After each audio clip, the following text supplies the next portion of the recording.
আসসালামু আলাইকুম ও রাহমাতুল্লাহ। আজকে আমরা বায়াত সম্পর্কে আয়াত এবং হাদিস সম্পর্কে জানব।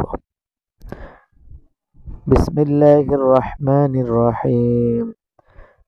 ইন্নাল্লাহা আশতারা মিনাল মুমিনিনা আনফুসাহুম ওয়া আমওয়ালাহুম বিআন্না লাহুমুল জান্নাহ يقاتلون في سبيل الله فيقتلون ويقتلون وعدا عليه حقا في التوراة والإنجيل والقرآن সূরা তাওবা 111।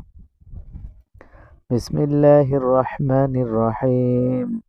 إن الذين يبايعونك إنما يبايعون الله فوق أيديهم সূরা ফাতহ 10 নম্বর।